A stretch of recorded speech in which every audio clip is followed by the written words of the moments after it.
नमस्कार साथियों। हमारे इंटरव्यू अब धीरे धीरे पास में आने वाला है, तो इसमें हम लोग अब धार्मिक मुद्दों पर भी ज्यादा चर्चा करने लगेंगे, धार्मिक कर्मकांडों के प्रश्नों पर। तो सबसे पहले एक जैसे इंटरव्यू पैनल में विद्यार्थी प्रवेश करता है और अपना परिचय देता है, तो उसके बाद सबसे पहले एक कॉमन सा बनने वाला प्रश्न है, उसको आज मैं आप लोगों को डिस्कस कर दे रहा हूं कि आखिर वो प्रश्न क्यों अमूमन सारे विद्यार्थियों से पूछा, सारे तो नहीं लेकिन अधिकतर ज्यादा से ज्यादा विद्यार्थियों से क्यों पूछा जाता है। क्योंकि उनका एक उद्देश्य रहता है कि आप अभी वर्तमान जो जीवन में है वो कहीं सक्रिय है कि निष्क्रिय तो नहीं हो गए हैं। तो उनका पहला जो प्रश्न रहता है आपका दूसरा वाला, तो दूसरा प्रश्न वो आपसे सीधा ये करते हैं कि आप क्या क्या करा लेते हैं।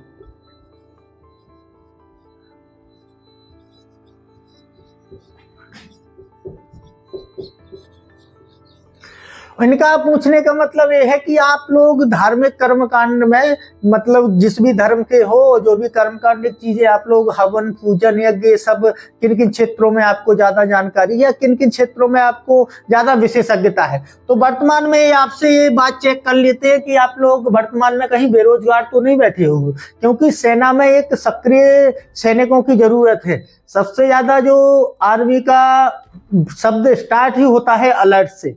यदि आप अलर्ट नहीं है किसी चीज में अपने भविष्य को लेकर या वर्तमान को लेकर, तो आप लोगों की सेना में जरूरत नहीं है। ये बात अब यहाँ से ये प्रश्न पूछने का सबसे ज्यादा उद्देश्य यही रहता है हमारे इंटरव्यू पैनल वालों को कि जो भी आपने कर्मकांडिक शिक्षा ली है उसको आप वर्तमान में उसका अनुभव ले रहे हैं कि आपने केवल शिक्षा लेके बंद तो नहीं कर दी है और आप सीधे धर्मगुरु की तैयारी करके वो आपने रिटन एग्जाम हो, फिजिकल हो, ये करके वो यहाँ पे आ गए हैं देने। तो उनका पर्पस सबसे ज्यादा यही पूछने का रहता है कि आप क्या क्या करा लेते हैं। तो आप लोगों को जो भी जिस धर्म से हमारा विद्यार्थी हो, अपने धार्मिक कर्मकांडों से जिसको भी जो आता हो, बिल्कुल निर्भीक होकर बिना डरे अपना सारा कुछ प्रस्तुत कर देना है। जो भी विद्यार्थी हमारा कोई भागवत में अभी वर्तमान कोई मूल पाठक भी होगा, कोई यज्ञ कराते होगा, कोई हवन पूजन छोटी मोटी पूजाएं कराता है, तो ये सारी चीजें आप लोगों को बिल्कुल एक निचले स्तर से तैयार रख के उच्च स्तर तक सारी चीजें, एक एक शब्द जो जहां एक आप लोगों को विशिष्टता लगे कि इन सारी चीजों पर जिन विद्यार्थियों के आम लोगों का ध्यान या पंडितों का जो भी है कम रहता है, तो उन विशिष्टताओं को, आपको विशेषताओं को ज्यादा फोकस करना है। तो उनको आप लोगों को सबको तैयार कर लेना है। तो आपका दूसरा प्रश्न ज्यादातर विद्यार्थियों से यही कर लिया जाता है कि आप क्या क्या करा लेते हैं, क्योंकि उनको पता चल जाता है जैसे ही आप उत्तर पेश करते हैं कि सर मैं ये जानता हूँ, ये करा लेता हूँ, तो उनका सीधा यही हो जाता है निर्णय कि ये बच्चा अभी वर्तमान में अपने कर्मकांडिक संबंधी है और अभी वर्तमान में अनुभव में प्रैक्टिस चल रही है। लेकिन आप लोगों ने यदि ये नहीं बताया कि मैं क्या क्या करा लेता हूँ, तो उसमें थोड़ा एक अलग हटके चीजें जो वर्तमान में हवन पूजन चलते हैं, ये यदि आप गिनवाते हैं तो एक सकारात्मक मैसेज जाता है उनके यहाँ पे कि अभी वर्तमान में जो भी ये बच्चा आया है वो इसमें कर्मकांड में अपना लगा हुआ है। तो ये आप लोगों को उत्तर बड़ी अच्छी तरह से प्रस्तुत करना है कि आप क्या क्या करा लेते हो। यही अमूमन सबसे ज्यादा मुझे लगता है मैक्सिमम लोगों से इसलिए पूछते हैं कि जहां तक उनको एक तो पहले उनका दो उद्देश्य रहते हैं ये प्रश्न पूछने में कि आप जिन जिन विशेषताओं का अपना वर्णन करेंगे कि मैं ये चीजें करा लेता हूँ, ये जानता हूँ, तो या उनको एक खुल जाता है रास्ता कि हम यहाँ से इनसे प्रश्न पूछ सकते हैं। और दूसरी चीज रहता है कि सेना में आखिर जरूरत किस चीज की रहती है।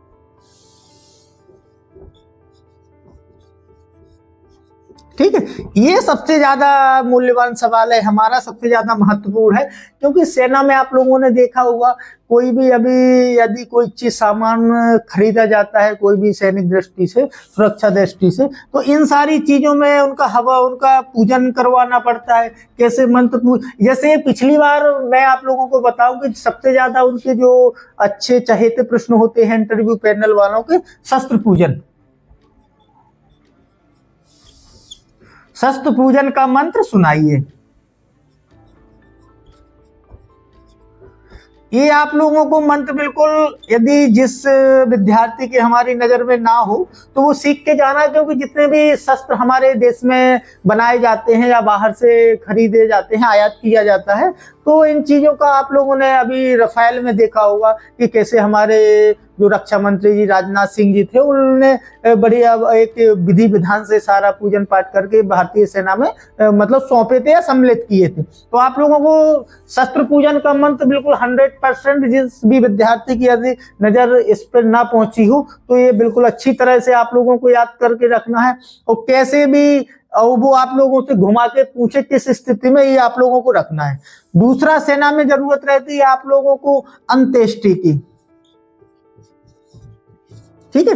ये अंत्येष्टि का सबसे ज्यादा प्रश्न जो बनता है अंत्येष्टि में बनता है कि जैसे हम लोग पिंडदान करते हैं तो पिंडदान का मंत्र सुनाइए, ठीक है। अंत्येष्टि में जब हम लोग आग देते हैं चिता को, उसका मंत्र सुनाइए। तो ये सारे अंत्येष्टि से आप लोगों को मैं, क्योंकि ये पूछने का पर्पस आप लोगों को मैं बता दूं, अंत्येष्टि इसलिए पूछी जाती है क्योंकि अभी वर्तमान में जितने भी हमारे विद्यार्थी जो धर्मगुरु की तैयारी करते हो, तो कम से कम, ये नहीं मैं बोलूंगा कि किसी भी विद्यार्थी ने अंत्येष्टि ना कराई हो, लेकिन मिनिमम सबसे कम लोगों ने अंत्येष्टि में शामिल हुए हो, वो क्रियाक्रम कराया होगा। तो इसलिए ये सबसे ज्यादा पूछने की अपेक्षा की शायद आप पांडित कर्म में कराते तो है लीन है, लेकिन आप लोगों ने ये ऐसा एक जो मूल विषय सेना में रहता है कि जितने जो भी जवानों की शहादत हो जाती है, शहीद हो जाते, तो उनके अंतिम संस्कार में आप लोगों को सेना शामिल होना पड़ता है, धर्म गुरुओं को उनकी अंत्येष्टि करानी पड़ती है। तो इसलिए सबसे कम से कम जो हमारे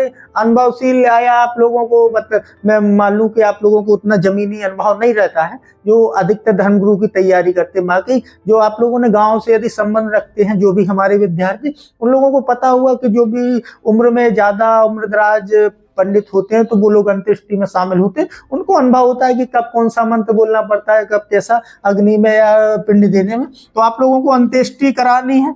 और तीसरा आप लोगों को जो याद रखना है सबसे ज्यादा, श्राद्ध, ठीक है। श्राद्ध कितने प्रकार के होते हैं, कौन सा श्राद्ध कब होता है, कौन सा श्राद्ध किसको कब किया जाता है, तो श्राद्ध से जितने भी प्रश्न आप लोगों के, जितने भी मंत्र हैं, सारे आप लोगों को बिल्कुल बेझिझक होकर 3 चीजें आपको याद रखनी है और इन्हीं से आप लोगों से प्रश्न पूछे जाते हैं।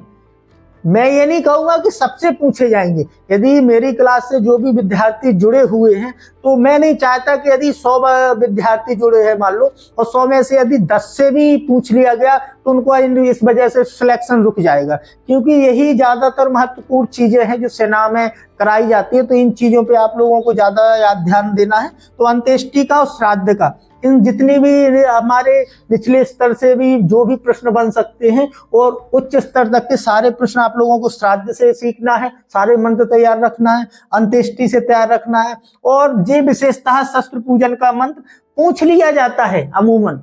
ये नहीं कि कई विद्यार्थी आप लोगों को ऐसे मिलेंगे कि जिनसे प्रश्न ज्यादा से ज्यादा संख्या में पूछा जाता है, क्योंकि इनका काम ही हर 4 दिन में 6 दिन में या तो भारत में से कोई भी शस्त्र बनाए हैं और या फिर भारत विदेशों से आयात किया है। तो इनका ये सारा चीज आप लोगों का कर्तव्य होता है सेना में, इसलिए ये अपेक्षा रखते हैं कि ये मंत्र पूरी क्रियाविधि आपको आना चाहिए, ठीक है। अब आते हैं हम लोग कि और हम लोगों को कहाँ दृष्टि रखनी है। तीसरा प्रश्न जो सबसे ज्यादा महत्वपूर्ण रहता है वो रहता है कि आप लोग प्रवचन किन त्योहारों पे जानते हैं करना।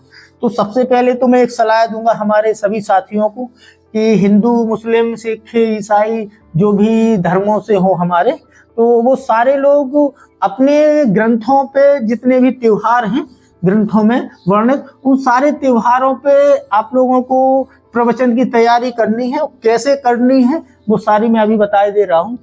जैसे अभी आप लोग देखे होंगे कि जनवरी का माह चल रहा है और मकर संक्रांति आने वाली है, ठीक है। तो सबसे ज्यादा हमारा फोकस रहेगा मकर संक्रांति पे हिंदुओं में, ठीक है। दूसरा रहेगा ये महाशिवरात्रि। अब ये ज्यादा महत्वपूर्ण, सारे विद्यार्थियों को हमारा महाशिवरात्रि पे प्रवचन देना आना चाहिए। इसलिए आप लोगों को कैसे शुरुआत करनी है, पहले तो आप लोगों को मंत्र से शुरुआत करनी है, ठीक है। और फिर बिल्कुल बेझिझक बोल के आपको शुरू कर देना है बोलना। किसी भी जो भी हमारा त्योहार है, सारे त्योहारों के जो भी हमारे संबंधित देवता है, उन देवगणों की आपको पूरी कहानी एक तैयार करनी है। और ज्यादा आप लोगों से मैं ये बता दे रहा हूँ कि आप लोगों से वो प्रवचन नहीं सुनेंगे 1 घंटा बैठ के कि आधा घंटा, लेकिन आपसे 2-3 मिनट का ज्यादा जरूर पूछा जा सकता है। ये पूछा जाता है, उसमें आप लोगों के बोलने की कला, ठीक है, आप लोगों का साहस, ये सारे की चेकिंग हो जाती है। इसलिए ये लोग आप लोगों से प्रवचन पूछते हैं कि आखिर बच्चे का प्रस्तुतिकरण क्या है। यदि मैं मान लो किसी मोटिवेट करने के लिए, कुछ सैनिकों के लिए खड़ा हो जाऊं, तो आखिर मैं शुरुआत कैसे करूंगा। जैसे आप लोगों की शुरुआत ही अच्छी नहीं होगी, पीछे कोई नहीं जाता है कि आप लोगों ने पीछे क्या बोला।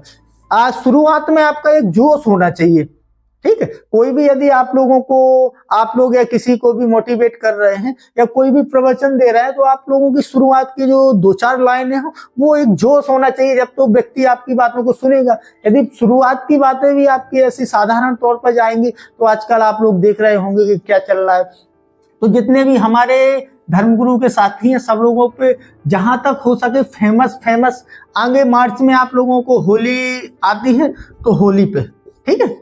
और जो भी उत्तर प्रदेश, पश्चिमी पूर्वी उत्तर प्रदेश या बिहार से हैं, उनको छठ पूजा पर विशेष तौर पर तैयारी कर लेनी है, क्योंकि छठ पूजा पर सबसे ज्यादा वो आप लोगों को, मैं अभी पिछली बार 23 और 24 में प्रश्न बने थे कि सूर्य का अर्घ क्यों दिया जाता है, या मतलब सूर्य का अर्घ कितने प्रकार से दे सकते हैं और साथ में उसके लाभ क्या क्या है। तो डूबते हुए सूरज को और उगते हुए सूरज को छठ पूजा में अर्घ दिया जाता है। कैसे आप लोगों को प्रश्न जोड़ते हैं, आपके जो भी वर्तमान में मतलब वर्तमान समय से त्योहार निकलते हैं, उनका कैसा इंटरव्यू से संबंध होता है, ये आपको जरूर याद रखना है। वहां आप लोगों ने ये देखा होगा कि उत्तर प्रदेश में अभी हाल ही में महाकुंभ आयोजित होने वाला है, ठीक है। और 26 मार्च को हमारी महाशिवरात्रि है, तो महाशिवरात्रि पे महाकुंभ का अंत होगा। तो यहाँ इसलिए आप लोगों से इसके बारे में जरूर, महाशिवरात्रि के बारे में प्रवचन पूछा जा सकता है, इसलिए आप लोगों को तैयार रहना है। मैं महाकुंभ की एक अलग से क्लास लूंगा आप लोगों को लिए, और बड़ी गहराई तक लूंगा कि कहाँ तक आप लोगों से पूछे जा सकते हैं। और जो भी उत्तर प्रदेश के हैं, वो विशेषतः याद रखें, महाकुंभ पे प्रश्न अधिकतर, कम से कम नहीं है मुझे तो 40% बच्चों से किए जाएंगे, इसलिए बिल्कुल तैयार रहना है आप लोगों को। महाकुंभ पे मैं 1-2 दिन में बहुत अच्छी तरह से क्लास लूंगा। ये सारे त्योहारों पे अभी तो 1-2 मैं आपको केवल दे रहा हूं डायरेक्शन के, ऐसे तैयार रखना है। ये बिल्कुल दिमाग में रखने के कौन से हमारे त्योहार अभी निकले हैं या पढ़ने वाले हैं इंटरव्यू समय में या आने वाले हैं। इन सारे चीजों पर आप लोगों की कला ये चेक की जाती है। बाकी आप लोगों से उनका उद्देश्य नहीं है कि आप लोग वहाँ उनको प्रवचन सुनाए, आप लोगों की बोलने की कला इसी से चेक होती है कि आप लोग कैसे शुरुआत कर लेते हैं बात करने में। तो ये प्रवचन आप लोगों को तैयार रखना है, जहां तक मुझे लगता है आप लोग हिंदू धर्म से। अब दूसरी बात, एक रथ यात्रा जो उड़ीसा में होती है, ये भी अभी चर्चाओं में ज्यादा रही थी, तो रथ यात्रा आप लोगों को कर लेना है। और एक यदि रख सकते हैं तो दुर्गा पूजा, ये कोलकाता से संबंधित होती है, तो मतलब पश्चिम बंगाल से, तो इस पे भी आप लोग तैयार कर सकते हैं। और एक गणेश चतुर्थी, ये महाराष्ट्र से संबंध होता है, मतलब किसी विशेष राज्य से एक विशेष जहां पूजा होती है, उन पे आप लोगों को जरूर तैयार रहना है, ठीक है। और एक यदि और ये जानना चाहें तो आप केदारनाथ, अभी आप लोगों ने हाल ही में देखा होगा कि 228 किलो सोने का विवाद चर्चाओं में रहा था। क्या उसका हुआ, क्या नहीं हुआ, हम लोगों को इसमें नहीं जाना है। चर्चाओं में कौन सी चीज रही, केवल उस पर तैयार रहना है, क्योंकि अधिकतर वही मुद्दे जो हमारे धर्मगुरु के अन्य बैठे रहते हैं इंटरव्यू पैनल में, वही उन लोगों के घूमते रहते हैं कि क्या कैसा आप लोगों के सांस्कृतिक या धार्मिक संबंध में कैसी घटना हुई, वो कौन सी आपसे पूछ सकते हैं। तो आप लोगों को केदारनाथ का भी एक, क्योंकि दिल्ली में अभी वो पूजन हुआ था कि जो भी हमारे ज्यादा उम्र के लोग हो चुके हैं वो केदारनाथ नहीं जा सकते, तो उसी की बिल्कुल एक स्ट्रक्चर पर बुराड़ी में, दिल्ली में केदारनाथ का मंदिर बनाए जाने की पूरी मतलब प्रावधान था। तो आप लोगों को इस पर, इन चीजों पर याद रखना है। और यदि आप लोग चाहें तो 1-2 त्योहार आप लोग उत्तर उत्तर भारत के अलावा यदि दक्षिण भारत में कोई त्योहार जानना चाहे तो एक ओणम, ये केरला का।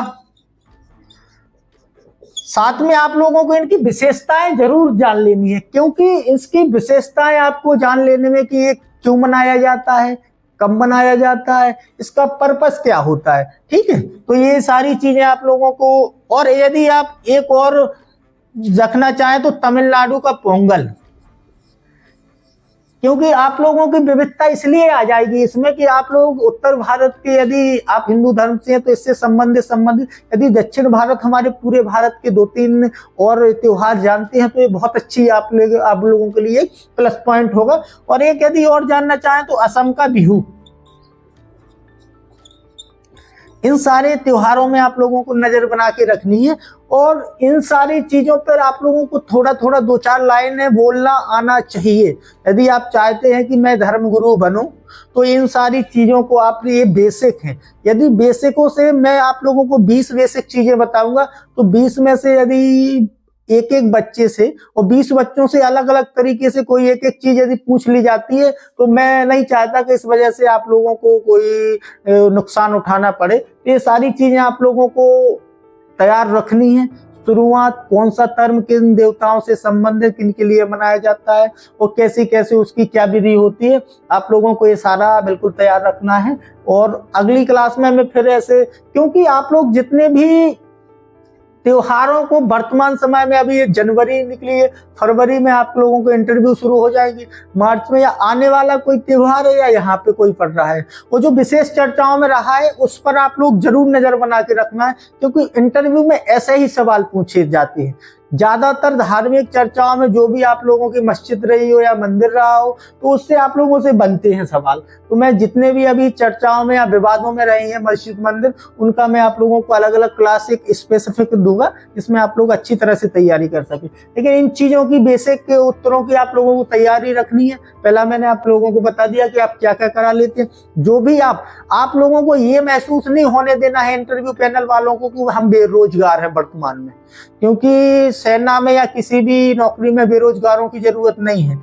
आप यदि स्किलफुल हैं तो भले ही आप सरकारी नौकरी में ना हो, लेकिन आप लोग कोई कार्य में जरूर लगे होंगे, और बिना कौशल की तो किसी क्षेत्र में जरूरत ही नहीं रहती है। तो आप लोगों को ऐसा नहीं दर्शाना है, बिल्कुल तैयार करके, यदि जो भी स्टूडेंट ने केवल पढ़ाई की हो संस्कृत की और इस संबंध में ना उसका वर्तमान में अनुभव चल रहा हो वर्तमान में, तो ये सारी चीजें लेके वहां पे प्रस्तुत जरूर कर देनी है। वो प्रश्न पूछे ना पूछे वो उनके ऊपर डिपेंड करता है। बाकी आप लोगों को ये नहीं उनको दर्शा देना है कि मैं पढ़ाई करके अपनी बस्ता बांध के बैठा हूँ।